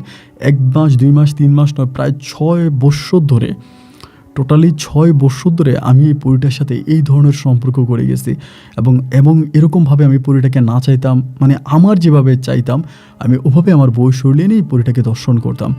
একে ছিল রাগ, দ্বিতীয়ত খায়েশ, এই দুইটাই আমি তখন মিটাইতাম। এমন করতে করতে আমি কিন্তু আমার বউকে অসম্ভব রকমের ভালোবাসতাম। অ্যান্ড একটা পর্যায়ে দেখা গেল হঠাৎ করে আমার বউর শরীর থেকে আমি ওইখানে একটু বিস্তারিত বললে আমার ঝামেলা হতে পারে, এই জন্য বিস্তারিত না বলে আমি যে সংক্ষেপ করে বলি, আমি একটা কাজ করেছিলাম আমার বউকে দিয়ে, যে কোনো আপনার প্যারানর্মাল টাইপের একটা কাজ আমার বউকে দিয়ে করাইছিলাম এবং এইটা করানোর পরেই পরীটা তখন আর আমার বউয়ের শরীর থেকে যাচ্ছে না। আমার বউয়ের শরীর থেকে আমি ওর পরিটাকে সরাইতে পারতেছি না। আমি খুবভাবে চেষ্টা করতেছি ওর শরীর থেকে এটা সরিয়ে দেওয়ার জন্য, বাট এটা আমি পারতেছি না। এবং আমার পক্ষে তখন এটা মানে অপারক হয়ে গেল। আমার বউ তখন মানে অস্বাভাবিক আচরণ করতে শুরু করে। আমি বুঝতে পারি এটা আমার বউয়ের শরীরে আছে, কিন্তু আমার বউয়ের শরীর থেকে আমি কোনো রকমের তন্ত্র মন্ত্র কোনো কিছু দিয়ে আমার বউয়ের শরীর থেকে এটা আমি সরাইতে পারতেছি না। আমার ভিতরে তখন প্রচণ্ড ভয় ঢুকে যায় যে আমি এখন কি করব, মানে কিভাবে কি করব, আমি কিভাবে কি করব, কোনো কিছুই আর আমার মাথায় আসতেছে না। আমার একরকম খাওয়া দাওয়া বন্ধ হয়ে গেছে। আমার যারা শ্বশুর শাশুড়ি আছে ইনারা আমাকে বলতেছে যে জামাই আপনি কি করলেন আমার মেয়েকে, কেন আমার মেয়ে এরকম করে, মানে ওর ভিতর থেকে এটা সরানো হয়ে যায় না। আমি তো জানি বাংলাদেশে বেশিরভাগ তান্ত্রিকগুলোই হচ্ছে ভুয়া। হাতে গোনা কয়েকটা ভালো তান্ত্রিকের মাঝে ছিলাম আমি একজন, কিন্তু আমি যে নোংরা কাজটা করেছি ওই নোংরা কাজের কারণে আমি তো আমার বউকে আর ভালো করতে পারতেছি না, আমার বউকে আর ঠিক করতে পারতেছি না। তখন আমি একরকম পাগল হয়ে গেছি যে কিভাবে আমার বউকে আমি ভালো করব, কিভাবে আমার বউকে আমি ঠিক করব। আমি জাস্ট মানে পাগলের মতো হয়ে শেষ পর্যন্ত আমি সিদ্ধান্ত নিলাম, কারণ বাংলাদেশের কোনো তান্ত্রিককে আমার বিশ্বাস হয় না এবং বাংলাদেশের কোনো তান্ত্রিক আমার বউকে ভালো করতে পারবেও না, এটা আমি তখন শিওর হয়ে যাই। এবং শিওর হয়ে গিয়ে আমি তখন চিন্তা করলাম শ্রীলঙ্কায় যে আমার একজন ওস্তাদ আছে, ইন্ডিয়ান ওস্তাদ, যার কাছ থেকে এই তন্ত্র মন্ত্রের জিনিসগুলো আমার শেখা, যিনি ওই শ্রীলঙ্কান বৌদ্ধ বিহারে বসে। তো আমার কাছে মনে হলো যে একমাত্র তিনি চাইলে আমার বউয়ের শরীর থেকে এটাকে সম্পূর্ণভাবে সরাতে পারে। তো আমার কাছে মনে হলো যে আমি তিনাকে দিয়ে আমার বউকে আমি এটা মুক্ত করতে পারবো। আমি তিনার সাথে তখন যোগাযোগ করি বহু বৎসর পরে আমার বৌদ্ধ বিহারে। যোগাযোগ করার পরে জানতে পারলাম তিনি তখন পর্যন্ত ওখানেই আছে, ওই বৌদ্ধ বিহারেই আছে। তো এরপরে আমি আমার শ্বশুর শাশুড়িকে বললাম যে আমি আমার বউকে শ্রীলঙ্কায় নিয়ে যাব এবং শ্রীলঙ্কাতে নিয়ে আমি তাকে ভালো করতে পারবো। আমার শ্বশুর শাশুড়ি প্রথম থেকে রাজি হলো না তাদের মেয়েকে আমার সাথে শ্রীলঙ্কায় দেওয়ার জন্য। একটা পর্যায়ে তাদেরকে আমি খুব বুঝাইলাম এবং বুঝানোর পরে আমার শ্বশুর শাশুড়ি একটা পর্যায়ে রাজি হলো যে ঠিক আছে নিয়ে যাও।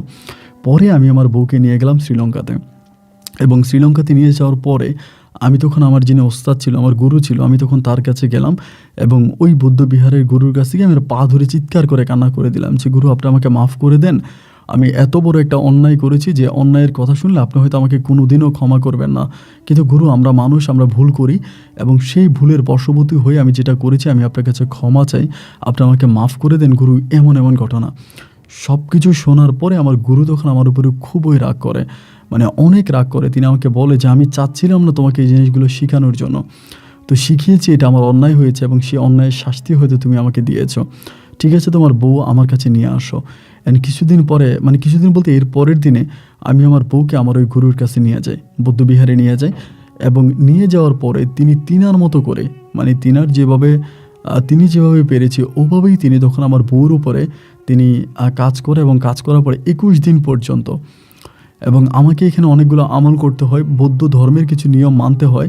আমি যদিও মুসলিম, বাট আমি ওই নিয়মগুলো মানি, ওই কাজগুলো করি এবং করার পরে একটা পর্যায়ে আল্লাহর অশেষ মেহেরবানিতে, ঈশ্বরের দোয়ায় আমি তখন আমার বউকে এটা থেকে মুক্ত করতে পারি এবং এটা থেকে মুক্ত হলে পরে আমার বউ তখন কিছুটা স্বাভাবিক জীবনে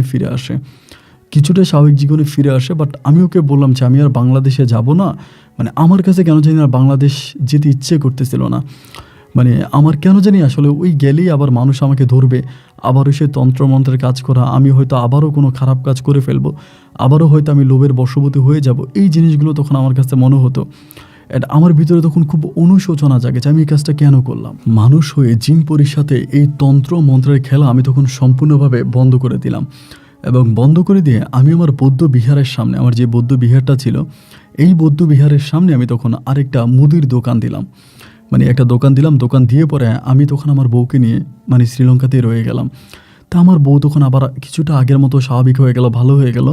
অ্যান্ড আমি যখন ওকে বাংলাদেশে নিতে যাই না, ও আর আমার উপরে জোর খাটায় না, জোর করে না যে তুমি আমাকে বাংলাদেশে নিতেই হবে, আমি চলে যাব, এরকমটা কিন্তু ও বলে না।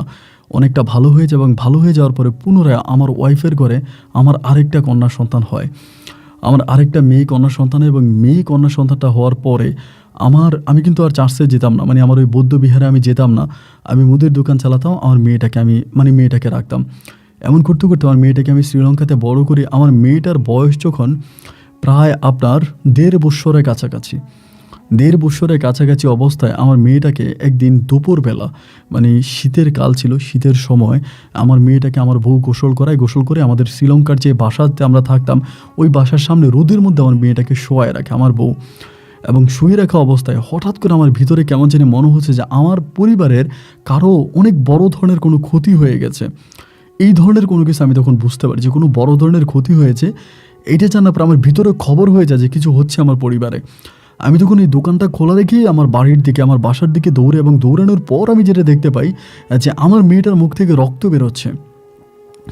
আমি তখন বুঝে গেলাম যে এখানে কিছু একটা করছে, আমার ছোট্ট মেয়ে, আপনি বুঝেন, ওর মুখ থেকে রক্ত বেরোচ্ছে।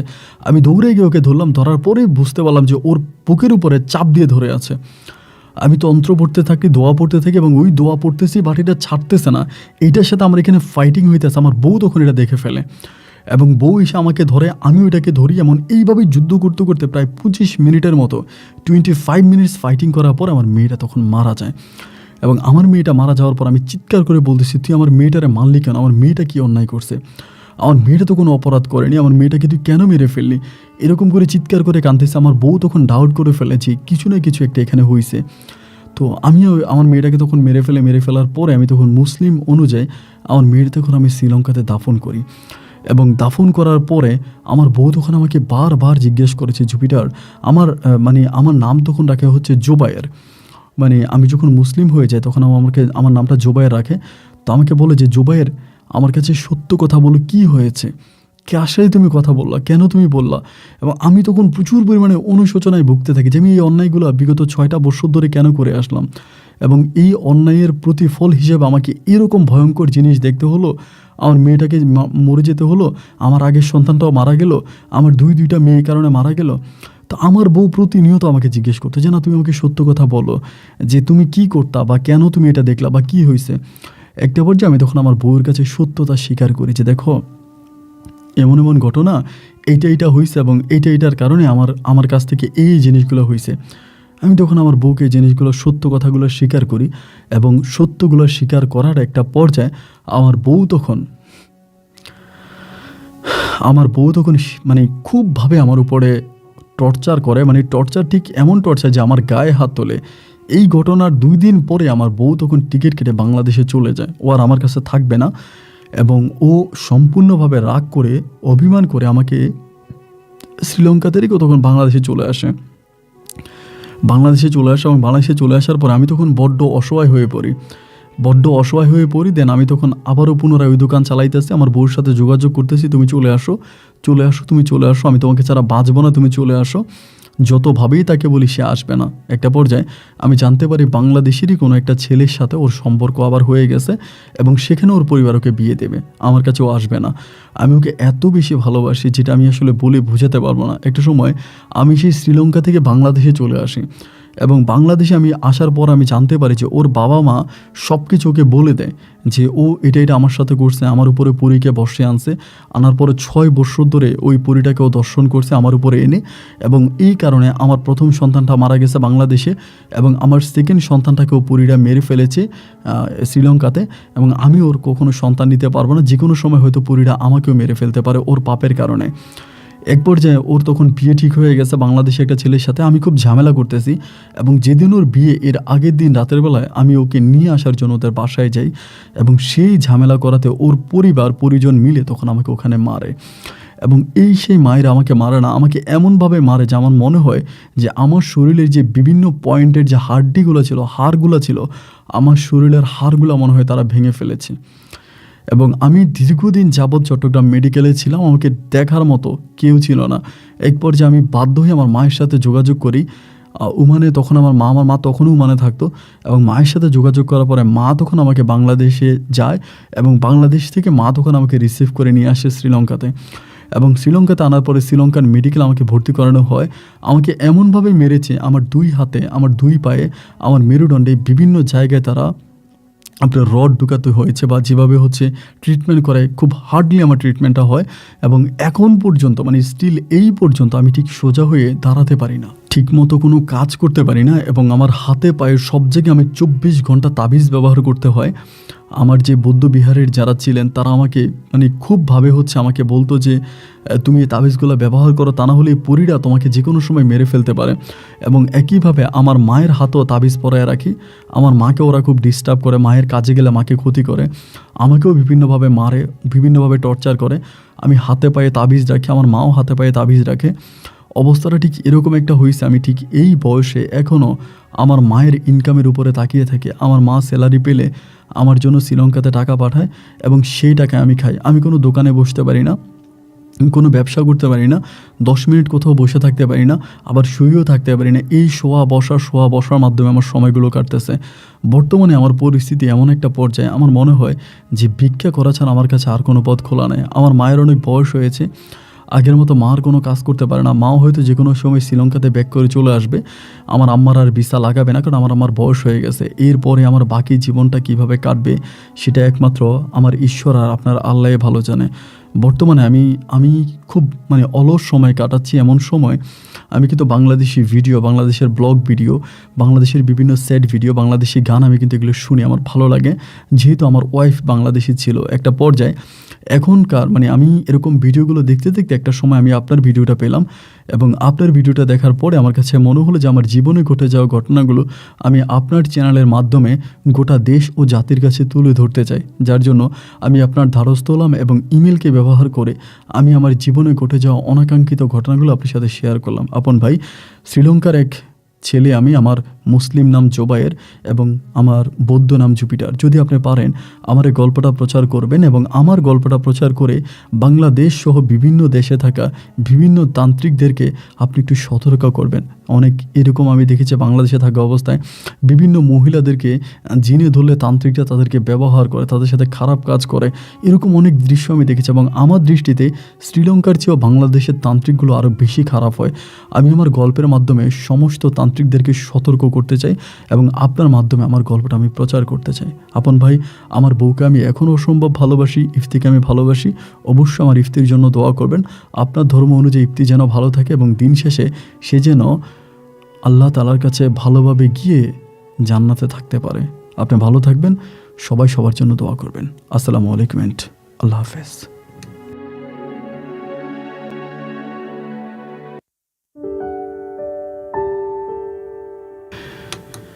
প্রিয় বন্ধুরা, সবাইকে অনেক বেশি ধন্যবাদ। বেশ অনেক দিন পরে একটা কিছুদিন আগে সম্ভবত একটা আমেরিকার ছেলের গল্প বলেছিলাম এবং আজকে শ্রীলঙ্কার ভাই জুপিটারের গল্পটা প্রচার করলাম। জানি না গল্প আপনাদের কাছে কেমন লেগেছে। অবশ্যই এই গল্প নিয়ে আপনার মতামতটা আপনি কমেন্ট বক্সে লিখবেন এবং আমি বরাবর বলে আসছি, আজও আবার সে একই কথা বলতে বাধ্য হচ্ছি বা বলেই যাচ্ছে যে এই জিনপরি হয়তো সাময়িক সময়ের জন্য তান্ত্রিকদেরকে একটা ভালো রাস্তা দেখায় বা টাকা পয়সা ইনকাম করার কিছু সুযোগ দিয়ে দেয়, কিন্তু অদূর ভবিষ্যতে এই জিনিসগুলো প্রতিটা তান্ত্রিকের জীবনে ভয়ঙ্কর কাল হয়ে দাঁড়ায়। আমি অসংখ্য তান্ত্রিকের গল্প আমার এই অনুষ্ঠানে প্রচার করেছি এবং তান্ত্রিকদের প্রচণ্ড রকমের ধমকও খেয়েছি। এরা ইমেল করে আমাকে মেরে ফেলার হুমকিও দিয়েছে। তো আমি শুধুমাত্র একটা কথাই বলি যে কোনো দিন আমি বারবার সতর্ক করি যে জিন দ্বারা জিন চালান করা, জিন দিয়ে মানুষের উপকার করা, এই জিনিসগুলো যারা এগুলো করে বা যারা করায় তারা প্রত্যেকে সমপরিমাণের অপরাধী। তাবিজ জিনিসটা, বিশেষ করে যে মুসলিম ছেলে হিসেবে আমি বলবো যে তাবিজ ব্যবহার করা শিরিক বা হারাম। কোনো মুসলিম তাবিজ ব্যবহার করা ঠিক না। এরপরও আমরা তাবিজ কবজের আশ্রয় নিই, এটা মোটেও ভালো না এবং এটার একটা ভয়ঙ্কর দিক খুব ভয়ঙ্কর হয়। এটাই আমি জাস্ট জুপিটারের গল্পের মাধ্যমে আপনাদেরকে বোঝানোর চেষ্টা করছি। কতটুকু বুঝেছেন আমি জানি না এবং আপনাদের বুঝটা অবশ্যই কমেন্ট বক্সে লিখবেন। আজ এখানে বিদায়, দেখা হবে অন্যদিন অন্য কারো বাস্তব জীবনের গল্প নিয়ে। আল্লাহ হাফেজ এন্ড আসসালামু আলাইকুম।